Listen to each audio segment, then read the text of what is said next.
Morning, guys. How you doing? Yeah, I'm going to pick up this week. A few weeks ago, we were talking about this guy here.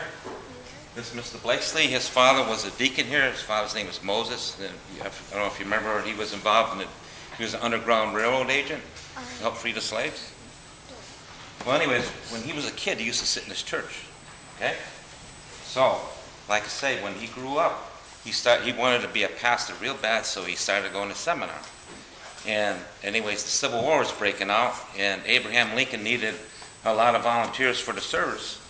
And he broke out of going to school to be a pastor to get into the service. And like I say, when he was in the service, he went in as a private, and he had a lot of his friends getting killed and all that because they couldn't load their guns fast enough. He used a Spencer rifle, and he came up, like I say, with this loading clip, and they invented it, called it Blakesley loading clip. And it got so much interest, it was saving thousands of lives, that somebody invited him to the White House. And who's this guy? You know? What's his name? Lincoln. Abraham Lincoln. Yeah, he wanted him and Mr. Spencer, who used to work at Colt Industries, who designed this rifle, to do demonstrations to show you how this loading clips work and all that.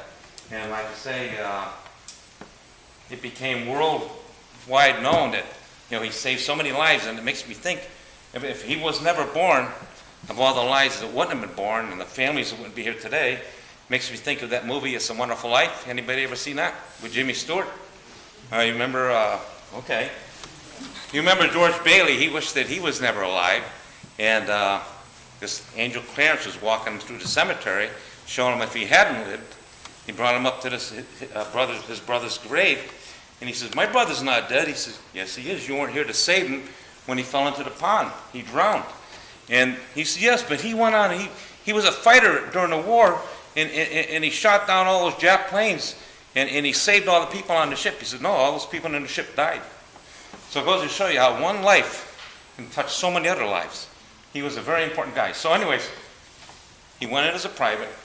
Within 5 years, he came out of the service as a brigadier general. And nobody has ever done that in 5 years. So when he got out of school, he comes back to this church.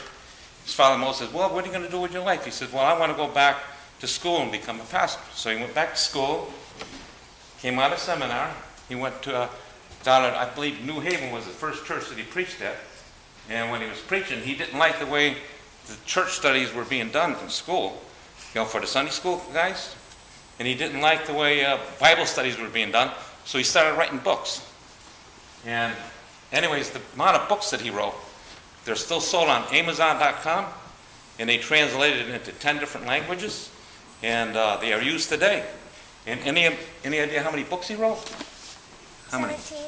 Huh? 17. No. 25. No. 6. Got to keep going up. Up. 30. Up. Huh? 30. No. 50. No. 100.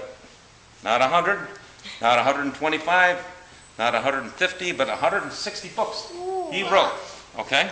And they're used today. So, I mean, he is a very important guy, not only with saving all the lives that he saved during the war, and so many people wouldn't be here today if it wasn't for him. He was a very special guy. He died in 1895. Now, you know who else wrote books? This guy here. That's Pastor Hilliard, all right? I don't know if you remember what I told you about, that he wrote a book about the 6 surviving Revolutionary War soldiers they ranged in age from 100 to 107 years old. He wrote a book on that, and wrote 2 or 3 other books. And you know who else wrote a book? They went to this church. Marshall Leash. He wrote about the history of this church. And this has been a valuable book for me and for a lot of us. And there's somebody, I don't know if Judy is here. Is Judy here today? We got a person that's in this church right now that wrote this book.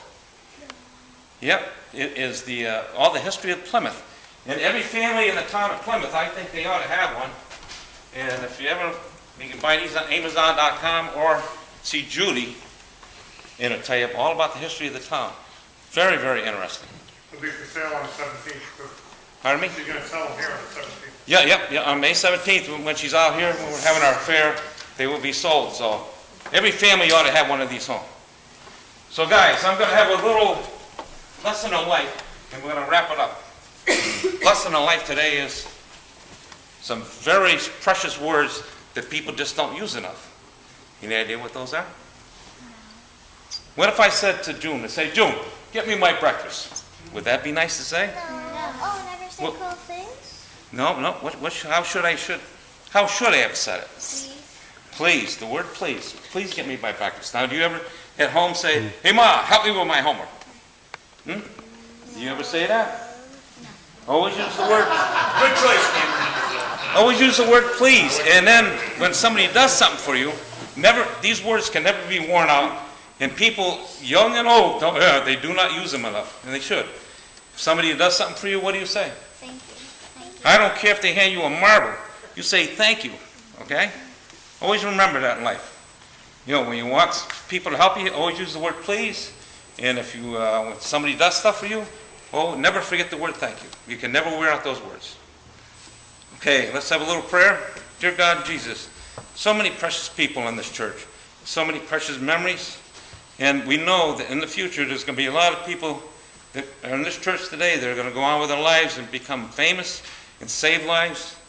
God bless this church and everybody that's in it, and everybody that contributes and helps the work to keep this church great. Thank you, dear Lord Jesus, for everything. You kids have a good day in Sunday school, huh? Amen. Yep.